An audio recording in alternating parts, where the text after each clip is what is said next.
Assalamualaikum warahmatullahi wabarakatuh. Perkenalkan, nama saya Nur Effendi, Stambul F5511-17204. Di sini saya akan menjelaskan tentang materi audit sistem informasi. Audit sistem informasi. Definisi audit: tinjauan dan pemeriksaan independen terhadap catatan dan aktivitas untuk menilai kecukupan pengendalian internal, untuk memastikan kepatuhan dengan kebijakan dan prosedur operasional yang ditetapkan, dan untuk merekomendasikan perubahan yang diperlukan dalam pengendalian, kebijakan, atau prosedur. Kemudian untuk pengertian audit is atau audit sistem informasi adalah proses yang sistematis dalam pengumpulan dan mengevaluasi bukti-bukti untuk menentukan bahwa sebuah sistem informasi yang digunakan oleh organisasi telah dapat mencapai tujuannya, yaitu pengamanan atas aktivitas atau aset, pemeliharaan atas integrasi data, peningkatan efektivitas. Dalam proses pengumpulan dan evaluasi bukti-bukti untuk menentukan apakah sistem komputer itu yang digunakan telah dapat melindungi aset milik organisasi, mampu menjaga integritas data, mampu mencapai tujuan organisasi secara efektif, dan menggunakan sumber daya yang dimiliki secara efisien. Audit SI ialah proses pengumpulan data, mengevaluasi fakta untuk memutuskan apakah sistem komputer yang digunakan aset bagi perusahaan terlindungi, integritas data terpelihara sesuai dengan tujuan organisasi untuk mencapai efektivitas dan efisiensi dalam penggunaan sumber daya. Audit SI TI merupakan upaya penilaian proses IT sudah dilakukan dengan baik yang mendukung tujuan organisasi dengan melakukan pengendalian dari outcome yang dihasilkan. Penyalahgunaan komputer. Penyalahgunaan komputer ada terbagi menjadi dua, yaitu tipe dan memiliki beberapa jenis. Untuk tipenya seperti hacking, virus, illegal physical access, dan web source of privilege. Untuk jenis sendiri ada beberapa, yaitu perusakan aset, pencurian aset, modifikasi aset, pelanggaran privasi, pengacuan operasi, penyalahgunaan otoritas aset, dan kejahatan fisik terhadap personal. Sasaran audit. Audit ditunjukkan untuk memastikan bisnis assurance bagi perusahaan dengan memperhitungkan bisnis risk bagi perusahaan. Dalam peningkatan kecepatan saat ini, transaksi menjadi antar komputer dari perusahaan yang berbisnis secara berfrekuensi tinggi, maka mulai dirasakan perlu untuk menetapkan titik kontrol yang tepat. Audit tidak lagi hanya dilakukan pada akhir tahun. Buku audit dapat dilakukan bahkan untuk setiap transaksi dan saat transaksi terjadi. Tujuan audit yang pertama yaitu perlindungan aset. Aset sistem informasi di dalam organisasi adalah HW, SW, fasilitas, user, knowledge, file data, dokumentasi, sistem, dan persediaan barang. Sebaliknya semua aset harus dilindungi oleh sistem pengendalian internal. Kemudian integrasi data. Integrasi data ialah konsep dasar di dalam audit SI. Jika integrasi data tidak dipelihara, maka organisasi tidak dapat mendapatkan representasi data yang benar untuk suatu aktivitas.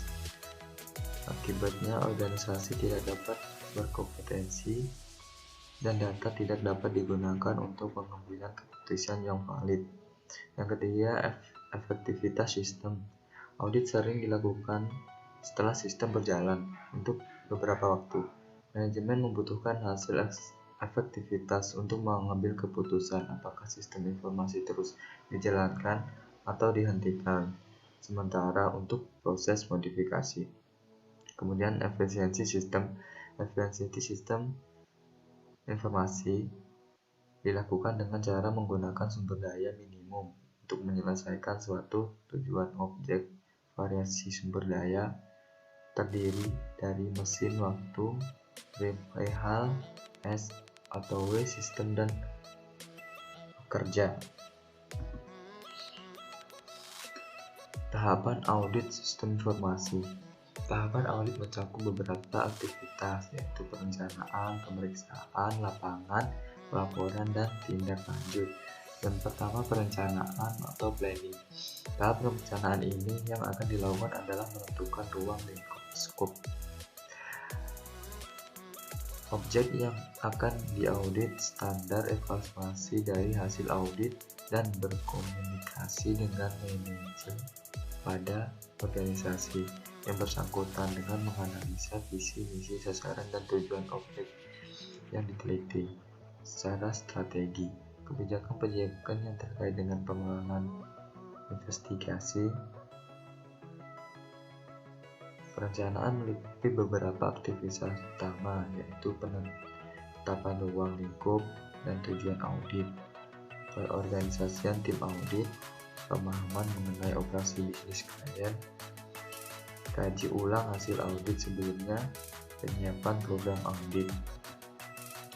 Yang kedua, pemeriksaan lapangan, filework, pengumpulan informasi yang dilakukan dengan cara mengumpulkan data dengan pihak-pihak yang terkait.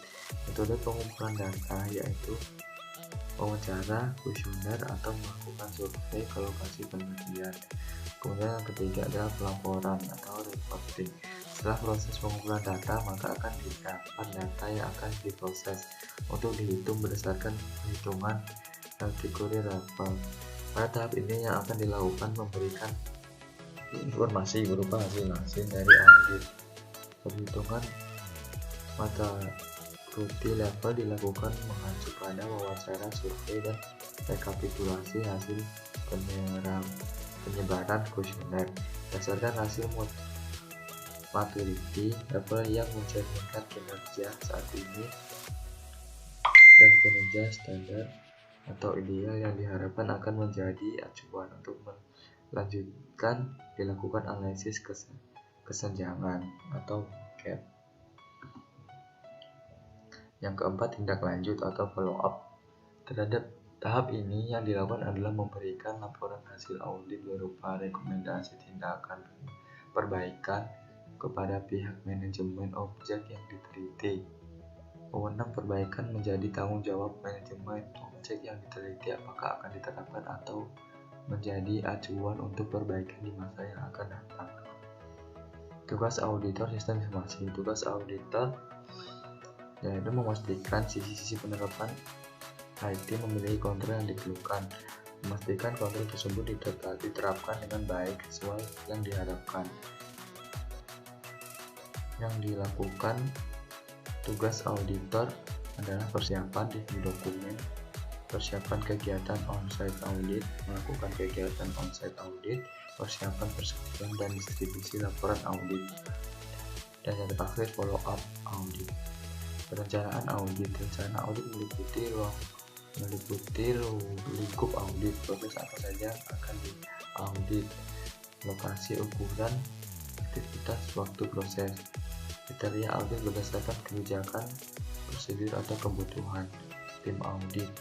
Internal audit pihak pertama, external audit pihak kedua, independent external audit pihak ketiga.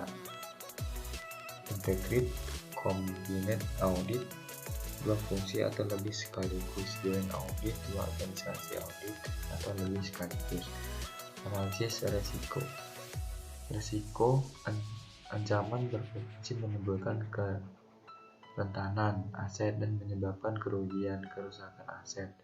Elemen risiko. Yang pertama, ancaman dan kerentanan dari proses aset termasuk aset fisik dan informasi. Dampak ancaman dan kerentanan terhadap aset. Probabilitas ancaman, kombinasi menggunakan dan frekuensi kejadian. Sekian informasi yang dapat saya sampaikan. Kurang dan lebihnya saya mohon maaf. Saya akhiri, wassalamualaikum warahmatullahi wabarakatuh.